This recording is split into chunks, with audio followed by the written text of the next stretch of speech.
Hello साथियों, नमस्कार। मैं नितिन शर्मा एक बार फिर से आप सभी का स्वागत करता हूं आपके अपने परिवार रोजगार विद अंकित के इस प्लेटफॉर्म पर। साथियों, उम्मीद ये करता हूं सभी साथी स्वस्थ होंगे, कुशल मंगल होंगे, अपना और अपने परिवार का भी बहुत अच्छे तरीके से ख्याल रख रहे होंगे। कैसे हैं आप सभी? एक बार सभी साथी मुझे थम्स अप करके बता देंगे।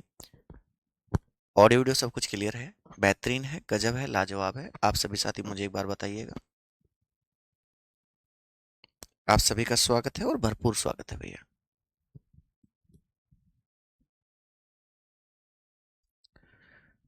जी,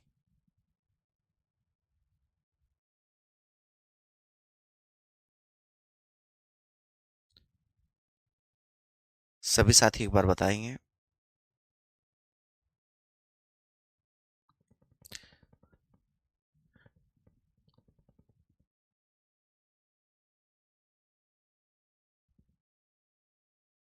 सब कुछ ओके है। हमारे साथ में राजेश मेहरा जी हैं, श्वेता जी हैं, राकेश जी हैं, मोहम्मद नाबिल जी हैं, मनीष कुमार राजपूत हैं, आदित्य कुमार यादव हैं, विजय जी हैं, सिद्धार्थ जी हैं, शिवम बघेल हैं, मीनाक्षी हैं, शोभित तिवारी हैं, राहुल जी हैं, शिवानी हैं, एनडीए तिवारी, अप्पू साहब जी हैं। सभी का स्वागत है और भरपूर स्वागत है।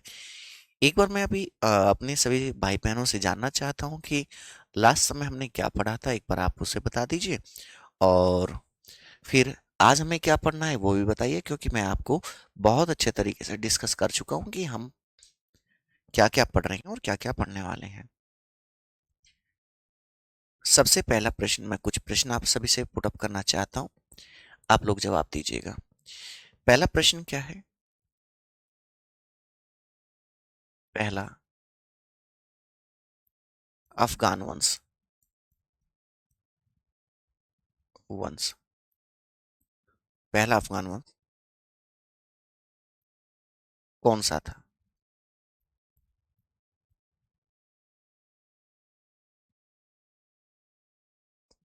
ओके, पहला अफगान वंश कौन सा था? दूसरा, दूसरा प्रश्न आप सभी से मैं पूछना चाहता हूँ, सूर साम्राज्य का संस्थापक कौन था?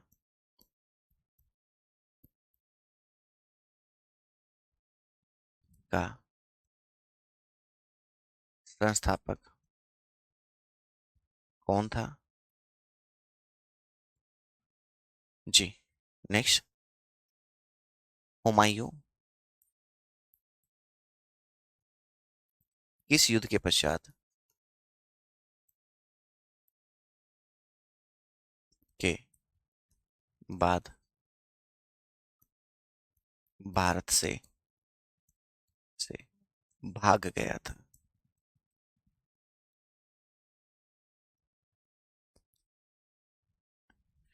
अगला प्रश्न क्या कहता है? ओके, अजय कुमार, वेलकम है आपका। अगला प्रश्न कहता है, अ, जी, हुमायूं किस युद्ध से किस युद्ध से भारत वापसी करता है? भारत वापसी करता है।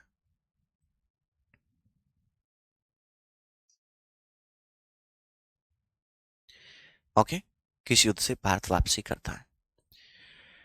और एक प्रश्न और हो जाए, है? चलिए, हाँ, सड़क ए आजम, सड़क ए आजम, सड़क ए आजम, यानी कि जिसे आप जीटी रोड बोलते हैं, जीटी रोड,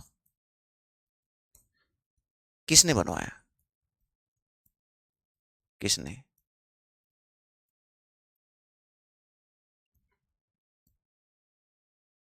किसने बनवाया?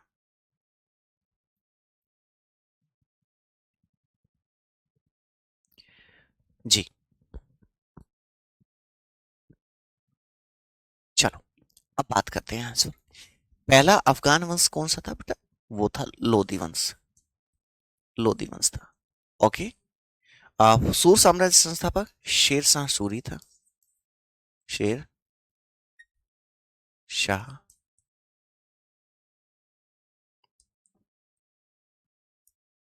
शेर शाह, शूरी। ठीक है, हुमायूं किस युद्ध के बाद भारत से बिलग्राम या फिर कन्नौज का युद्ध था? बिलग्राम या कन्नौज। हुमायूं किस युद्ध से ये किससे सरहिंद के युद्ध से वापसी करता है? सरहिंद के युद्ध 1555 ईस्वी में। ओके, सड़क ए आजम या जीटी रोड किसने बनवाया? तो क्या बताएंगे? ये बनवाया था बेटा शेर शाह सूरी ने। शेर शाह सूरी।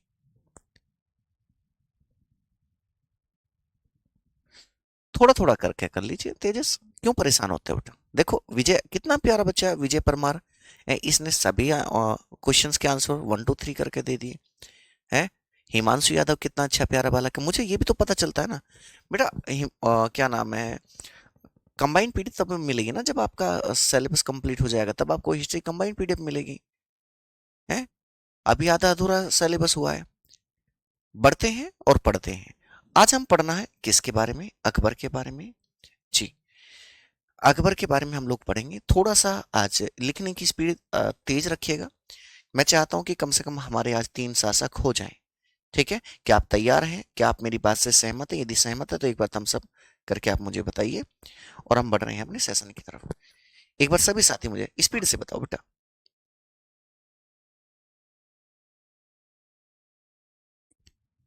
जी,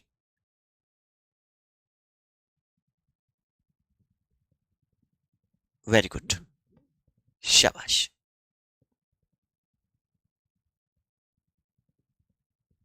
ओके, अकबर का शासनकाल बेटा लगभग 1556 से 1605। ये मुगल काल के किसी भी शासक का सर्वाधिक लंबा समय का शासनकाल रहा है। लगभग 50 वर्षों का इसका शासनकाल रहा था। जन्म मैंने हुमायूं के दौरान भी बता दिया था, यहाँ भी है 15 अक्टूबर 1542 ईस्वी। कहाँ? अमरकोट में। बचपन का नाम क्या था बेटा? जलाल या फिर अर्श आसियान। सबसे बड़ा शासनकाल मैंने बता दिया, लॉन्गेस्ट रीजन। पालन पोषण किसके द्वारा किया गया? सुल्ताना बेगम के द्वारा, जो कि अस्करी की पत्नी थी। अब ये कौन थी, यानी कि कौन थी भैया? ये अस्करी, यानी कह सकते हैं ये चाची थी। कौन थी? चाची थी। यानी कि अकबर जो है, क्या नाम है, आप बहुत अच्छे तरीके से जानते हैं कि भाई हुमायूं के मतलब कि जो भाई थे, ठीक है, हुमायूं के जो भाई थे उनकी जो पत्नी थी, दाइमा कौन थी बेटा? अनगा थी। ठीक है, दाइमा आप कई बार इसे ना दाई के रूप में भी डिफाइन करते हैं, लेकिन उस समय ऐसा हुआ करता था कि राजा लोग थे, जैसे आम बोलचाल में नहीं बोल देते हैं कि अपनी माँ का दूध पिलाया है, तो ये करके दिखा। तो हुआ क्या करता था, जो अच्छे कुल की या फिर जिनके जेनेटिक्स अच्छे हुआ करते थे, उन्हें मतलब कि ब्रेस्ट फीड कराने के लिए तो माँ के रूप में रख लिया जाता था, जो दाई माँ कहलाती थी। और वो कौन थी बेटा? अनका थी। तो भाई माँ का जिसका दूध पी रखा है तो मतलब उसे तो पढ़ा जाएगा साथ में। अकबर की पहली शादी होती है 1551 ईस्वी में। ठीक है, अब इस समय आप अंदाजा लगा के बताइए, कोई व्यक्ति पैदा हो रहा है 1542 ईस्वी में बेटा, और शादी हो रही है 1551 में, तो किस वर्ष में, यानी किस आयु में अकबर की शादी हो गई थी? जी, किस, मैंने क्या पूछा है आपसे?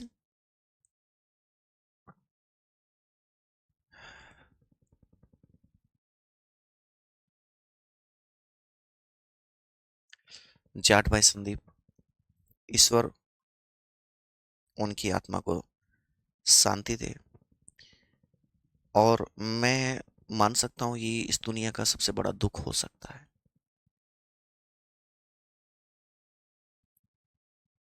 मैं तो केवल अब इस समय इतना कहूंगा कि जो उनकी तमन्ना थी, जो उनके सपने थे, आप उन्हें पूरे करो मेरे बेटा, आप उन्हें पूरा करो। मैं दिलो जान से आप लोगों के साथ, बिल्कुल। ठीक है, तो यहाँ मुझे लगता है आप लोगों ने जो इंपॉर्टेंट पॉइंट्स थे लिख लिए होंगे। ओके, आगे कहता है सरहिंद का युद्ध जो है 1555 ईस्वी में हुआ, और इसमें ही युवराज घोषित कर दिया जाता है। He was declared crown Prince in Sirhind war 1555। ठीक है, आपको मैंने ये पढ़ाया था क्योंकि हुमायूं जो है इसी युद्ध से वापसी करता है। शिक्षक कौन था बेटा? वो अब्दुल लतीफ था। और यदि बात करते हैं दूसरे शिक्षक के रूप में, वो सिराजी थे। अब यहाँ हमसे डायरेक्ट कमीशन क्वेश्चन पूछता है कि निम्नलिखित में से कौन मुगल शासक अनपढ़ था बेटा? कौन था अनपढ़? अकबर था। ये बात सच है, लेकिन इसका मतलब ये नहीं है कि अनपढ़ का मतलब डिग्री लेना और शिक्षा, उसमें थोड़ा सा फर्क है, समझे? राज्यभिषेक 1556 ईस्वी में कलानौर गांव में, कहां पड़ता है? गुरदासपुर के पंजाब में। बैराम खान ने भैया तत्काल प्रभाव से बहुत बढ़िया बॉडीगार्ड के रूप में काम किया इन्होंने। ईंटों के सिंहासन पर क्या करा दिया? राज्यभिषेक करा दिया। और यहाँ पर जैसे आपने देखा होगा कि जैसे हम आप लोग ट्रेनिंग पर वगैरह पे जाते हो, तो जब आप जाते हो तो घर से मम्मी या बहन या फिर बुआ या फिर चाची, कोई भी हो सकती है, वो हमारा तिलक करके भेजती हैं। तो इस प्रकार से भैया जो विधियां थी सिंहासन पर बैठने की, वो किसके द्वारा पूरी की गई थी? वो अब्दुल कासिम के द्वारा पूरी की गई थी। ओके। अब यदि बात करते हैं संरक्षक कौन रहा था? बैरम खां। ठीक है, बैरम खां, जिन्हें उपाधि किसकी दी गई? खान ए खाना, जिसका अर्थ होता है सरदारों का सरदार। और आप आगे चलकर जब नौरत्न पढ़ेंगे बेटा, तो वहां नौरत्नों में आप पढ़ेंगे अब्दुल रहीम खान ए खाना। यानी कि अब्दुल रहीम कौन थे? बैरम खां के पुत्र थे। ठीक है, तो उन्हें ही क्या कहा गया कि अब्दुल रहीम खान ए खाना के नाम से जाना गया। ठीक गुड्डा, यदि आपने नोट कर लिया हो तो एक बात हम सब करके मुझे बताइए कि भैया नोटेड।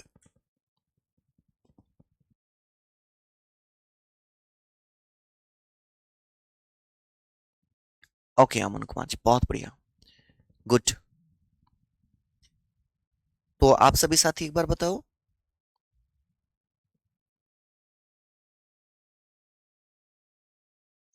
अरे वाह, गुड, शाबाश।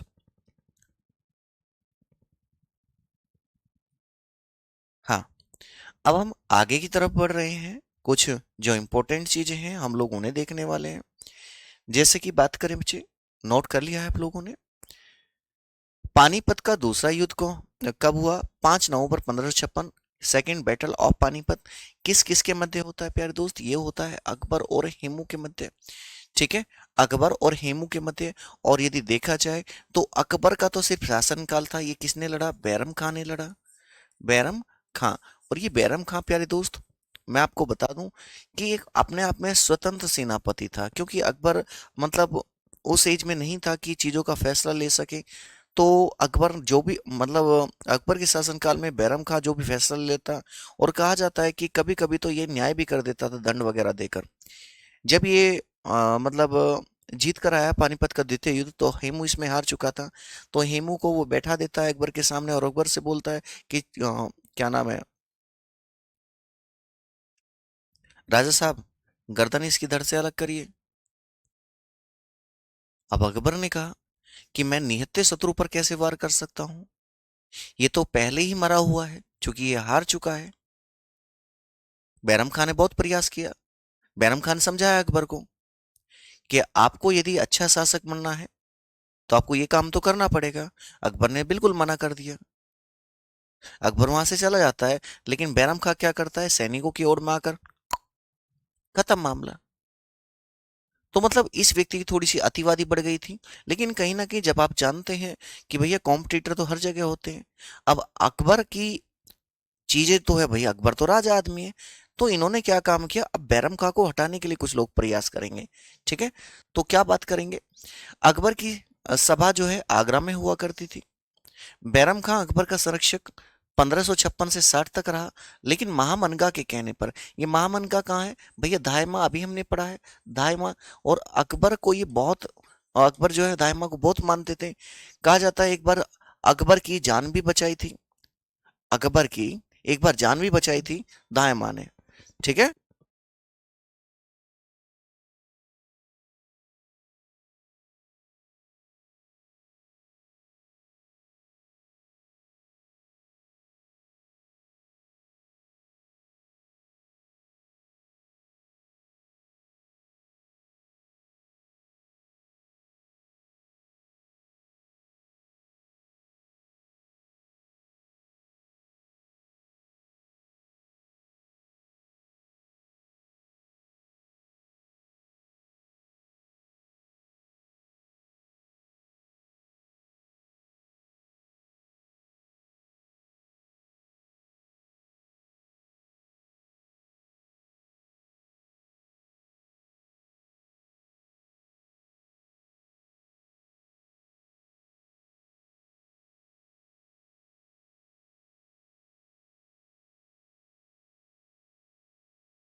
ठीक है बेटा।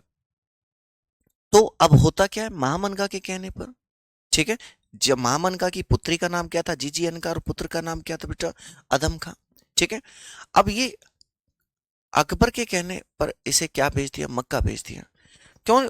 क्योंकि आपने देखा होगा कंपटीशन तो हर जगह है, और यहाँ पर रास्ते से हटाने के लिए और बैरम खां का सामना करे और डायरेक्ट कोई सामना करे, उस समय इस तरीके की चीजें नहीं थी। ठीक है, अपने आप में एक अच्छा कह सकते हैं सेनापति रहा है, अच्छा संरक्षक रहा है।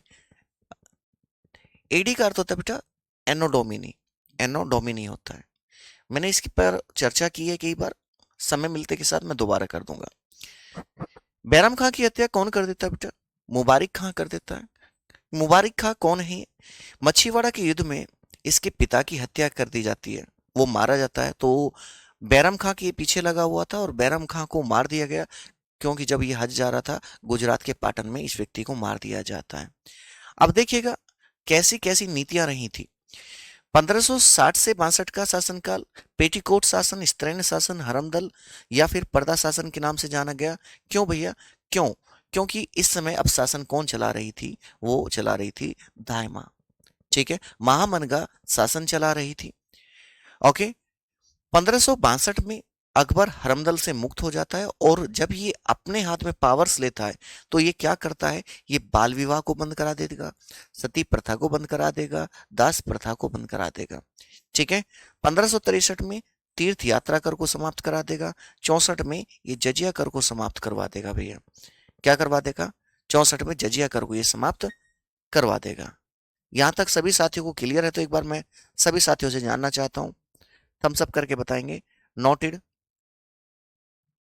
मक्का मदीना सुना होगा बेटा, जब हज के लिए जाते हैं मुस्लिम समुदाय जो है, जैसे हम लोग चार धाम की यात्रा करते हैं, हम वैष्णो देवी जाते हैं। एक बार बताएंगे प्यारे दोस्त सभी।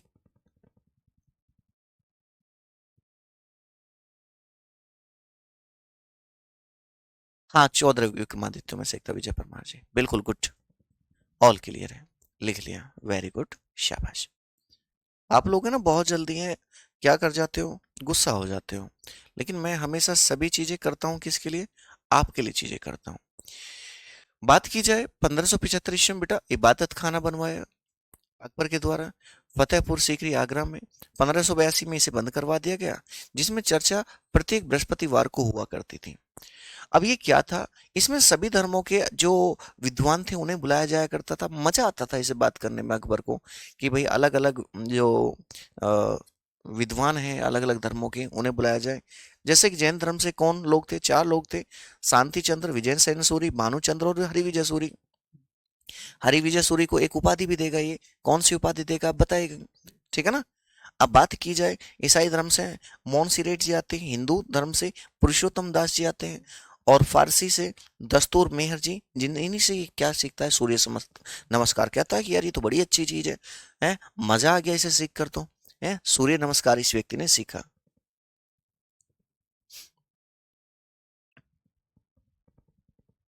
हाँ जी वासुदेव जी। ओके, ये इंपॉर्टेंट जो पॉइंट्स हैं एक बार सभी लिखो आप।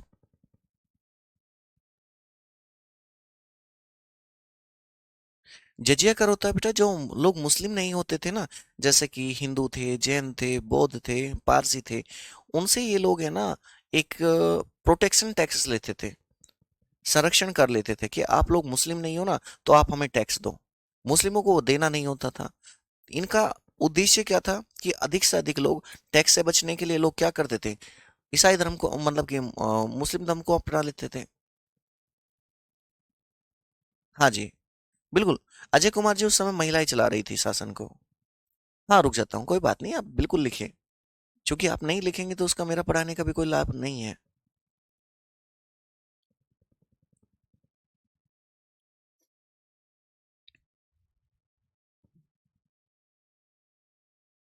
लिख लो, तो एक बार नोटेड करके सेंड करिए।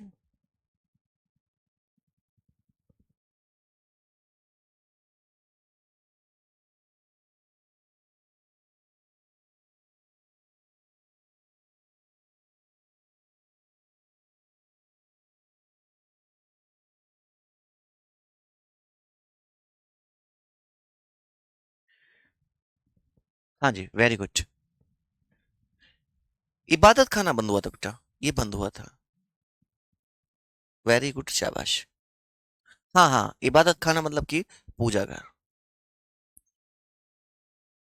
आगे बात की जा रही है, अकबर ने सुलह एक कुल की नीति अपनाई। सुलह कुल यानी कि सभी धर्मों को, लोगों को बुलाता था, उनसे बोलता था कि यार मुझे आपका धर्म बड़ा अच्छा लगता है, कि शायद मुझे आपका धर्म अपना अपना लेना चाहिए। अब मान के चलिए कोई पूरे राष्ट्र का प्रमुख हो है, और वो कहे कि नहीं यार मैं इस धर्म को अपनाऊंगा, तो सब लोग तो फिर कहेंगे अरे यार ये तो बहुत बढ़िया आदमी, बहुत बढ़िया आदमी। इस प्रकार से लोग तारीफ करने लगे। इसने मकबत खाना, यानी कि मकबत खाना किसे बोलते थे बेटा, अनुवाद विभाग, ठीक है, ट्रांसलेशन डिपार्टमेंट की स्थापना करता है। कहाँ करता है?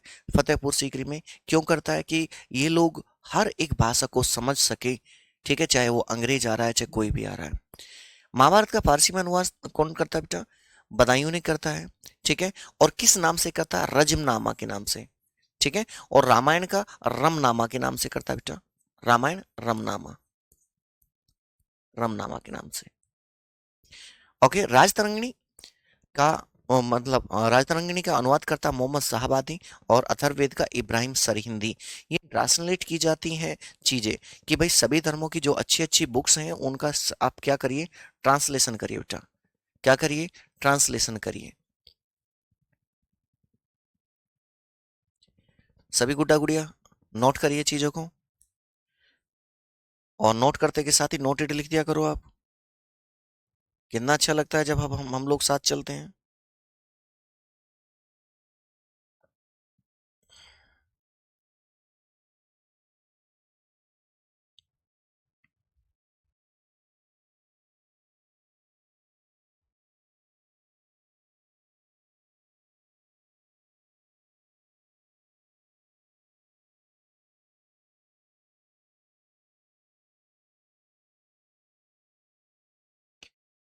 लिख लिया आप सभी ने? शाबाश, कोई दिक्कत नहीं। अब यहीं पर हम लोग, क्योंकि ये समकालीन रहे हैं, और यहाँ से एक शासक ऐसे रहे हैं कि इनका जितने भी मतलब चर्चा की जाए, जितनी भी इनकी वीर गाथाओं को गाया जाए उतना कम है प्यारे दोस्त। महाराणा प्रताप जी, इनके जीवन काल की बात करते हैं, 1540 से 1597 ईस्वी। यहाँ पर बात की जाए बेटा, माता जी कौन थी इनकी? माता जी जयंती बाई, पिता उदय सिंह थे। बचपन का नाम कीका था, ठीक है, जैसे हम सोनू मोनू टिंकू रिंकू पिंकू ऐसे नाम रख देते हैं।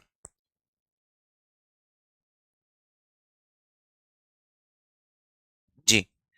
वंश कौन सा था? सिसोदिया वंश था। जन्म स्थान बेटा कुंभलगढ़।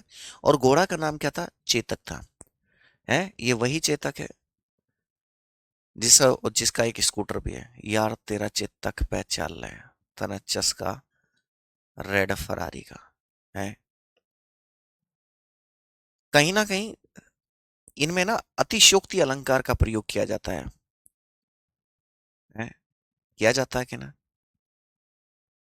तेरे जुल्फे गिरे तो शाम ढले, मतलब लॉजिक बाढ़ में जाए, गाने फिट होने चाहिए। ओके, सो यस गुप्ता, अरे आप बताइए, जब बच्चे कर देते मैं तो तभी आगे बढ़ता हूँ। हाँ, समाधि बेटा, घोड़े की समाधि कहाँ है? बलीचा में है। हाथी का नाम क्या था? राम प्रसाद। और राज्यभिषेक होता है बेटा महाराणा प्रताप जी का 1572 ईस्वी में। कब बताएंगे कि भैया 1572 ईस्वी में? लिख लो तो एक बार नोटेड करो।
भैया लिख दिया करो, इतना लंबा समय मत लगाया करो बेटा। है, नोटेड हो गया जी। आगे बढ़िए। अब ये मैंने क्यों बताया है? ये बताया है इसलिए, हल्दी घाटी का जो युद्ध हुआ था 18 जून 1576 से 21 जून 1576 तक, यानी कि बेटा 3 दिन तक चला था। किस किस के मध्य हुआ था? मुगल सेना और महाराणा प्रताप के मध्य हुआ था। महाराणा प्रताप के साथ में इतने सारे लोग थे, यानी कि सेना में आप जानते हैं सेनापति तो होते ही हैं। और मुगल सेना में बेटा कौन कौन थे? एक तो मान सिंह थे, आदम सिंह था, जगन्नाथ था और माधो सिंह। ठीक है। और ये जगन्नाथ और माधो सिंह कौन थे? ये कछवाहा राजपूत थे। क्योंकि आप जानते हैं पहले जो राजपूत थे जिन्होंने मुगलों से वैवाहिक संबंध स्थापित किए, वो कौन थे? कछवाहा थे। कौन थे? कछवाहा ही थे बेटा। नहीं सोया गुप्ता जी, आप जैसे आप बताएंगे। राज्यभिषेक बेटा कोरोनेशन होता है, जो ताज पहनाना होता है, ताज पहनाना। ठीक है ना, कोरोनेशन। यहाँ पर हकीम खां, बामाशाह, ये ने मत लिखिएगा, ये मत लिखिएगा, इन्हें रहने दीजिएगा, इतने से आपका काम चल जाएगा। ठीक है, आप ये एक बार नोट कर लो स्पीड से।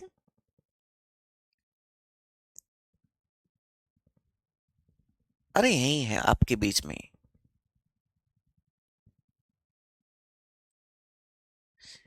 ये तो आसान है, 2-3 लाइनें, इन्हें तो फटाफट फटाफट एकदम स्पीड से। Ten ten ten.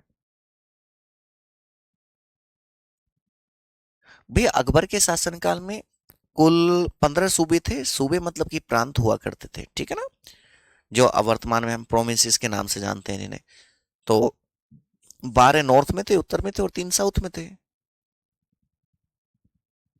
Noted. Good.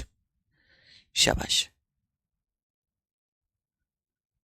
अब जो बाकी है वो है अकबर के नौरत्न। हेडिंग डालेंगे हम लोग, अकबर के नौरत्न।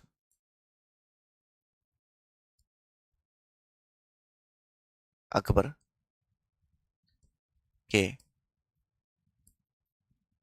नवरत्न। ठीक है, इन्हें नवरत्न भी बोलते हैं बेटा। ओके। जो अकबर के नवरत्न है,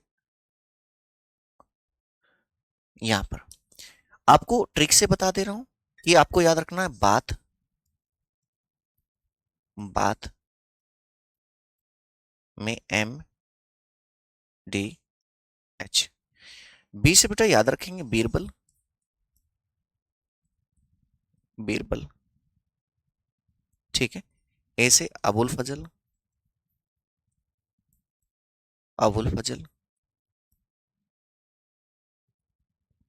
ठीक है। टी से तानसेन, तानसेन। बी से भगवान दास, भगवान दास। या फिर हम इन्हें फैजी के नाम से भी जानेंगे, फैजी, भगवान दास फैजी। इसे अब्दुल रहीम खान ने खाना, अब्दुल रहीम खान ए खाना। ओके। टी से टोडरमल,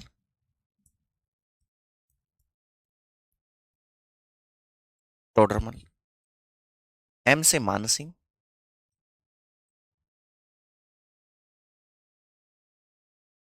ठीक है। डी से दो प्याजा, दो प्याजा, यानी क्या क्या कहेंगे? मुल्ला दो प्याजा, मुल्ला दो प्याजा। और एस से हकीम हुकाम हुआ बेटा, हकीम हुकाम।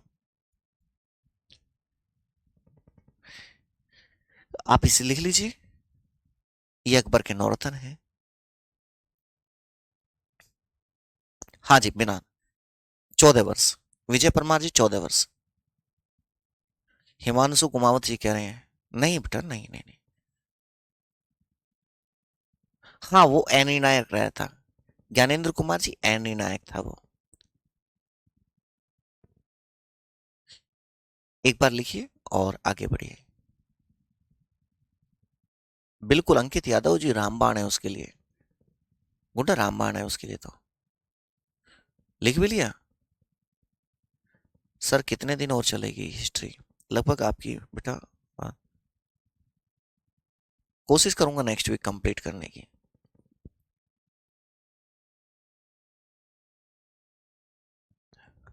नोटेड, शाबाश। इसके बाद में हमें जो शासक पढ़ना है गुड्डा, वो कौन सा पढ़ना है? हमें पढ़ना है अकबर के बेटे के बारे में। ठीक है, एक बार देख लेते हैं अकबर ने बनवाया क्या क्या था। अकबर के द्वारा क्या क्या बनवाया गया था? अकबर ने आगरा का किला बनवाया था, आगरा में। उसमें दीवान ए आम बनवाया था फतेहपुर सीकरी में। दीवान ए खास, ये भी फतेहपुर सीकरी में। ये दीवान ए आम और दीवान ए खास क्या था? दीवान ए आम ये आम जनता के लिए बैठने का स्थान हुआ करता। दीवान ए खास ये खास वीआईपी लोगों को बैठने के लिए स्थान हुआ करता था। पंचमहल बेटा फतेहपुर सीकरी में बनवाया। जामा मस्जिद फतेहपुर सीकरी में। शेख सलीम चिश्ती मकबरा वो फतेहपुर सीकरी में। लाहौर किला वो भी आपका कहाँ, लाहौर में बनवाया। इलाहाबाद किला संगम पर बनवाया। और हिरण मीनार जो है फतेहपुर सीकरी में। ये सभी चीजें अकबर के द्वारा बनवाई गई थी। अकबर के द्वारा बेटा ये सब चीजें बनवाई गई थी। हाँ,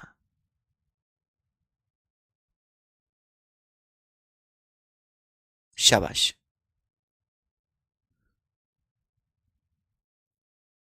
एक प्यारा बच्चा कह रहा है कि सर और टाइम लगाओ वरना फिर याद आएगी आपकी। कोई बात नहीं, मैं आप लोगों के पास हूँ और हमेशा साथ हूँ। Don't worry, I always with you बेटा। हाँ, लिखो और बताइए।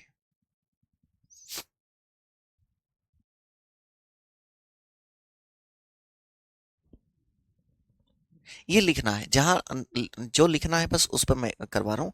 बेफालतू की चीजें मैं नहीं करा रहा बेटा। इसके बाद में ज्योग्राफी अरुण सर स्टार्ट कर देंगे, जिन्हें आपने फूफा जी नाम दिया है।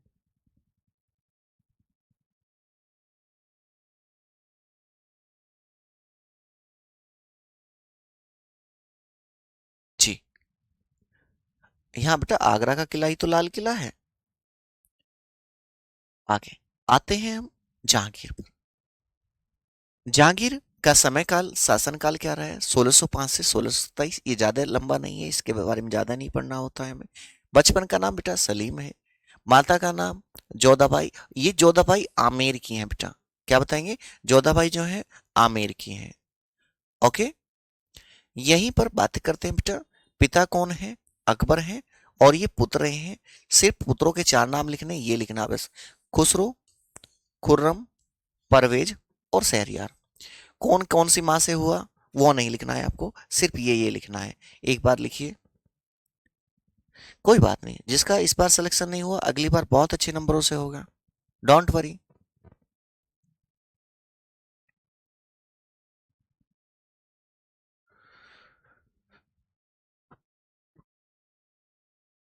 बेटा उत्तर प्रदेश में आगरा के समीप है फतेहपुर सीकरी।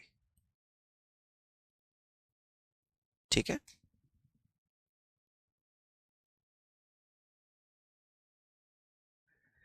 हाँ, इसमें तो यार चार चार शब्द हैं, इसे तो लिख लिया होगा आप लोगों ने। स्पीड से चलिए थोड़ा सा, क्योंकि हमें बहुत सारी चीजें करनी है बेटा।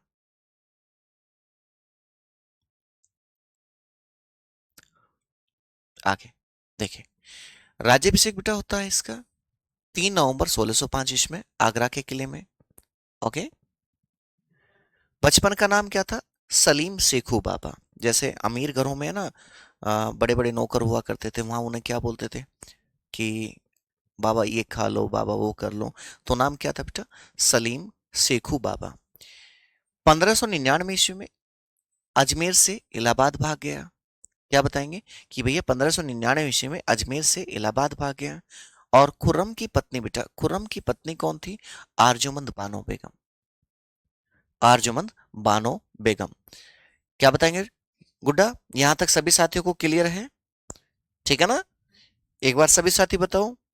तो खुर्रम की पत्नी का नाम क्या था? आर्जुमंद बानो बेगम था। वेरी गुड, शाबाश। आगे यहां पर आप बात करेंगे तो इस पेज को थोड़ा सा स्पेशली लिखना है। या 1611 ईस्वी में ये क्या करता है? मेरुनिशा की शादी किससे होती है? जहांगीर से हुई। थोड़ा सा यहां समझिएगा। ओके, यहाँ थोड़ा सा देखिएगा, मेहरुनिसा की शादी जहांगीर से हुई। अब ये मेहरुनिसा कौन थी? ये मेहरुनिसा बेटा अफगान की विधवा थी। कौन? शेर अफगान की विधवा थी। और शेर अफगान और मेहरुनिसा से एक बेटी थी जिसका नाम था लाडली बेगम। ठीक है। अब शेर अफगान तो क्या हो जाता है? मर जाता है। ठीक है। और मेहरुनिसा से शादी कर ली, कौन करता है? जहांगीर कर लेता है। जो इसकी बेटी बचती है, इसकी बेटी से शादी कौन कर लेगा बेटा? कौन कर लेगा? अभी मैं बताऊंगा कि इसकी बेटी से शादी कर लेगा जहांगीर का पुत्र शहरयार। अब आप खुद बताइए कि देखा जाए तो जब जहांगीर की शादी मेहरुनिसा से हो चुकी है और मेहरुनिसा की लड़की का नाम क्या है? लाडली बेगम। तो भाई कहीं ना कहीं ये तो भाई बहन का रिश्ता हुआ है। सिंपल सी बात है। तो ये किसका रिश्ता हुआ? भाई बहन का रिश्ता हुआ। लेकिन कोई दिक्कत नहीं भैया, यहां शायद चल जाता है इनका। भाई कौन थे बेटा? और इसका आसफ खां था। और इसे खान ए सामा की उपाधि दी। पिता का नाम क्या था? मिर्जा ग्यास बेग था, जिसे एतमादुल्ला की उपाधि दी। किसने? जहांगीर ने। समझे? देख लीजिए कैसी कैसी कभी चीजें हो जाती हैं। एक बार सभी का साथी लिख लो। और ये मत लिखना यहां से नीचे का, यहां से नीचे का मत लिखना, ऊपर ऊपर का ही लिखना है आपको। और जब लिख लो नोटेड बता देना बेटा। नहीं, मेहरुनिसा की माता का, माता को कहा था परमार साहब।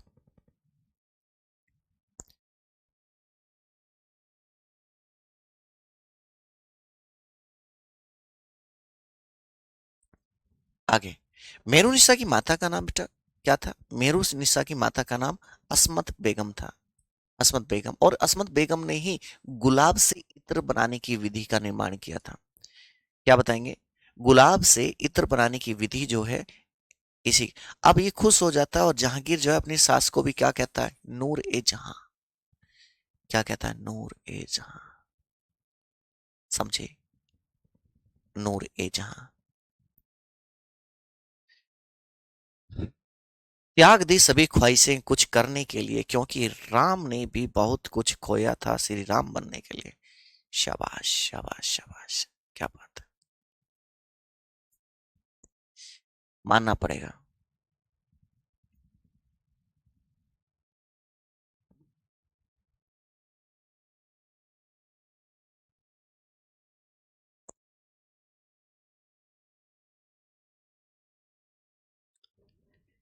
ये आपको आगे बढ़ते हैं।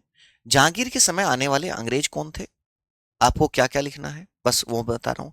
एक तो ये लिखना है 1608 में कैप्टन हॉकिंस सूरत आया था और जहांगीर ने इसे इंग्लिश खान की उपाधि दी और 400 का मनसब बनाया। बेटा इंग्लिश खान क्या था? ये जब आया तो ये बिल्कुल सोच समझ के आया था, मुगलों जैसे कपड़े पहन के आया, मुगलों की सेम भाषा बोल रहा था। अब जहांगीर खुश हुआ, क्या लगा रे हॉकिंस साहब, आप तो बिल्कुल इंग्लिश खान लग रहे हो, आप तो एकदम बिल्कुल इंग्लिश खान लग रहे हो। बड़ा खुश हो गया। फिर उसके बाद में मिडलटन आया बेटा, 1612 में पॉल कैनिंग और एडवर्ड आए और 1615 में थॉमस रो आया। बाद में सबसे एंड में इसे लिखना, ये मत लिखिएगा, ये इतने महत्वपूर्ण नहीं है। ठीक है, याद रखना है, बहुत ज्यादा जरूरी लिख सकते हो लिख लो, लेकिन जो इंपॉर्टेंट है उसे मैं करवाता चल रहा हूँ। अरे शाबाश। तो याद रखने वाली चीजें, हेक्टर नामक जहाज से आया था। कैप्टन हॉकिंस जो है बेटा हेक्टर नामक जहाज से आया था भारत। हाँ कोई दिक्कत नहीं, वर्मा जी पूछ सकते हैं आप।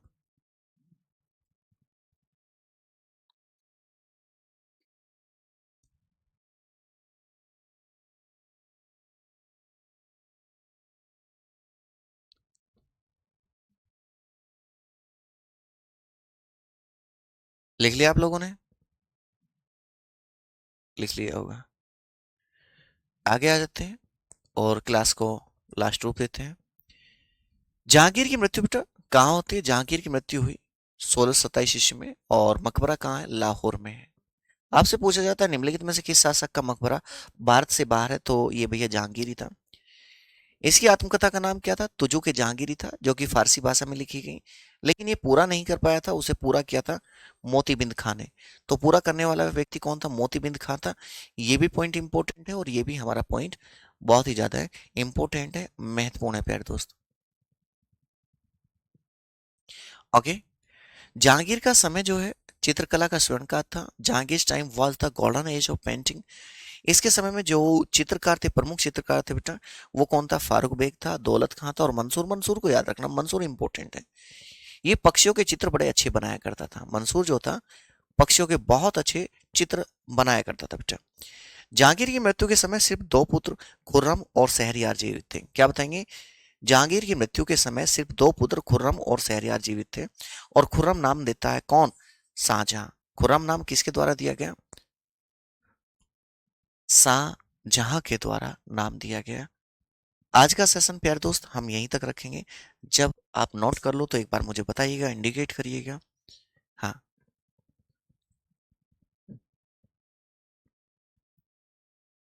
हाँ, परमार साहब बिल्कुल है। विजय परमार को अच्छी नॉलेज है भाई। चीता ही कहना है। गाने जो राइटर लोग होते हैं ना, ये इन्होंने बड़े अच्छे सोच समझ के अनारकली डिस्को चली। बच्चे संदीप, मैं तो इतना ही कहूंगा कि इस समय खुद को और परिवार को संभालने की जिम्मेदारी आपकी है। आपको बिखरना नहीं है। ईश्वर के सामने किसी की नहीं चलती, ये भी उनका एक इशारा था। कोई बात नहीं, हम ये मान सकते हैं वो स्वर्ग में है और हम नर्क में है। ठीक है। और रुकना नहीं है, थकना नहीं है, आगे बढ़ते रहना है और इस लेवल पर आगे बढ़ना है कि आपको कोई हराने वाला ही ना हो। ठीक है। निरंतर रोज अभ्यास करना है चीजों में। पवन सिंह ऐसा नहीं है। कौन कहता है मैं आपका कमेंट नहीं पढ़ता? आप एक बार चीजें पूछ कर तो देखिए। मैं तो हमेशा आपके साथ हूँ और हर कंडीशन में साथ हूँ।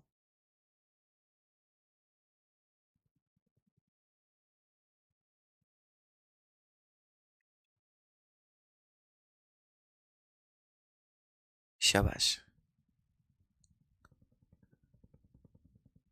जो भैया जाट भाई संदीप हैं, ये कह रहे हैं कि सर कल पिताजी जो हैं दुनिया छोड़कर चले गए। तो हमारी तरफ से, पूरे परिवार की तरफ से बेटा, उन्हें भावपूर्ण श्रद्धांजलि है। फिर भी मैं ये कहूँगा, कोई बात नहीं, एक दो दिन क्लासेस नहीं होंगी, बाद में कर लेना। इस समय परिवार को आपकी ज़रूरत है, तो प्लीज़ उन पर ध्यान दीजिए बेटा। है।